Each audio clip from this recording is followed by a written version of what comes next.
Good morning. Everything looking great on the I-10 this morning, but there are 3 crashes that I want to tell you about before you head out the door. The first one happening right here at Golf Links and Pantano. The second one happening right here between 2 cars about 2 hours ago on Alvernon and Grant. And then finally, this one happened about an hour and a half ago on the northwest side right here on Orange Grove and Oracle. Those are 3 things that you need to know about before you head out the door this morning. Now let's take a look at your drive time to the Tucson International Airport if you're catching a plane out this morning. On the northwest side from I-9 Oracle to TIA, 38 minutes. Vail to the Tucson International Airport, 35 minutes. And then finally, Ajo and Mission to TIA, 17 minutes. We all know yesterday's storm rolled through Tucson pretty quickly, but it did leave a pretty significant amount of damage right here on the north side. I'm here just outside Amphi High School, and past these gates here behind me is one of the district's most tech-friendly teachers posting video and also pictures right here on his Instagram and into the hands of your child. We see it almost every day right here on the I-10 behind me. Cars simply carrying too much stuff and trash ending up on the side of the road. A lot of construction happening right here on Speedway and Stone, no doubt. A big headache for anyone who drives here near the Pima Community College campus today. Be extra cautious and look both ways when crossing busy intersections like this. I'm here near Lee and Santa Rosa Avenue at the Arcadia Wash. As you can see right here behind me, a lot of cleanup left over this afternoon. It's one of 18 projects scheduled now through the end of July. I'm here on Speedway and Main, and this right here is where a memorial now lies for Rodrigo Ortega. Ortega, a 24-year-old motorcyclist killed last week on this busy road, and now a local group coming together with one simple message: enough is enough. Here in Arizona, there is a zero tolerance policy. That means that if you do get caught, it could land you 10 days behind bars and up to a $1,500 fine.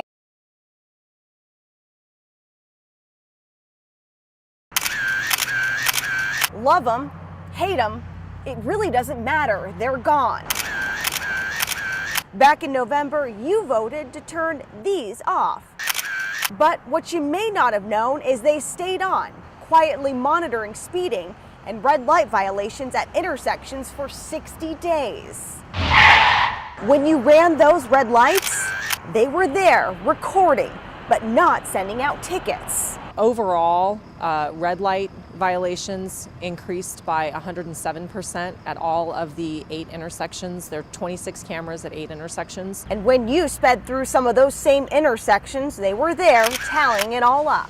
126% overall increase in speed on green violations. There were 8 intersections across Tucson set up with these red light cameras. So which one saw the biggest increase in red light runners when the police stopped sending out citations? Westbound Speedway and Kolb, that came out on top. A whopping 818% increase for this camera alone.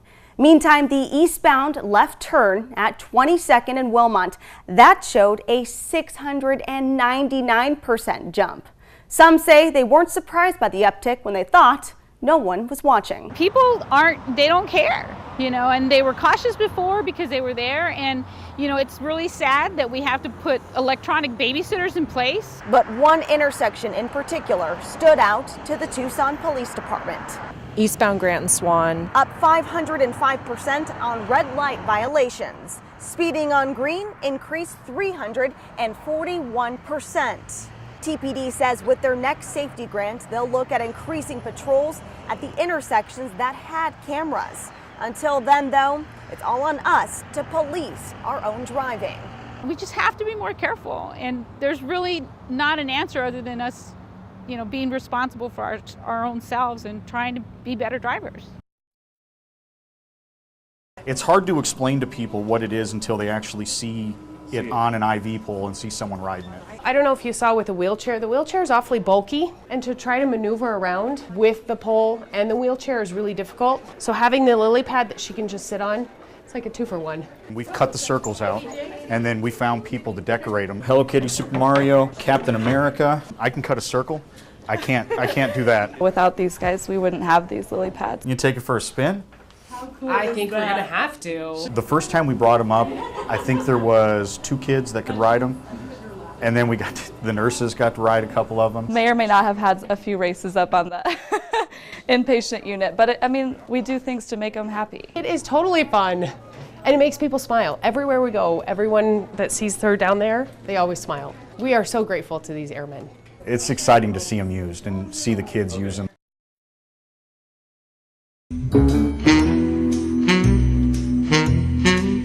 Lucas McCain, Environmental Enforcement Officer. A character straight out of a TV series. I actually was a law enforcement officer for about 4.5 years, and that leads into the investigations and stuff I do here. Pima County's one and only trash detective. He's the guy who pieces together your trash illegally dumped on public property. This is a pretty typical site. Pima County, when you call to complain about furniture, tires, and just plain trash on the side of the road, Anywhere between like 2 and up to like 5 or 7 complaints every day. McCain investigates the illegal dumping. Typically, I'll go out to a dump site and I'll look for bags that contain documents or something like that.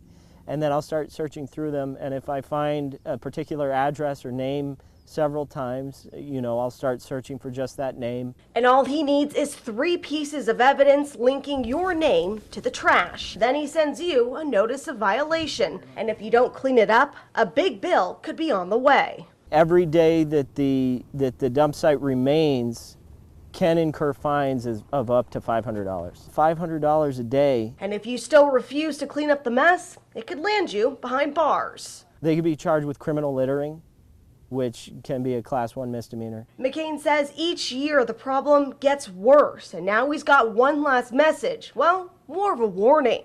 If I find your trash in the desert, whether you dumped it there or somebody else did, if your name's on it, you're going to be held responsible. And telling me that you paid somebody to take it is not going to change that. Last month, Tucson was hit with about 1.5 inches of rain. It doesn't sound like too much, but all of that runoff filled this wash right here on 9th and Lee, almost 4 feet high, almost killing a family of 4. And now Tucson Fire is warning everyone out there to be extra safe this monsoon when the rain inevitably hits again. There's a huge flood and our car got stuck and it took us to this huge, basically river, and we're calling for help and we can't get out. The vehicle stopped, there's water in the car, and the water level is rising. They don't realize the power that a lot of these washes that running water has. They don't. Every monsoon, we warn you. If you do have to head out today, we have 2 words for you. Slow down. Turn around, don't drown, when in doubt, wait it out. But still, it happens. Please help, please help. I can't see anything. We can't get out of the car. Please, the car is going to rip us. I was trying to get home. I did not realize how deep the water was, and my car is now stranded in the wash. We just got our hands on your 911 phone calls. 911, what is your emergency? When the monsoon almost turned deadly last month. Tucson Fire made 7 swiftwater rescues in one day, the most so far this year. On Sunday, it was a busy night. The monsoon had come in. And I spoke with the firefighters who rescued a family of 4 trapped in this car. we were actually going to another call when one of the drivers spotted headlights in one of the washes that we passed. That's how quickly it went 2 blocks. In the time it took us to do a U-turn, it was down 2 blocks downstream. So far this year, the monsoon hasn't claimed any lives, but still firefighters want to remind you to make the smart choice. When in doubt, wait it out. If another car just did what I just did, and now that car is stranded right next to it. And Tucson Fire trains for these types of rescues several times a year, but you don't want to find yourself on the opposite end of that 911 phone call. It could end up costing you your life or even money under the stupid motorist law.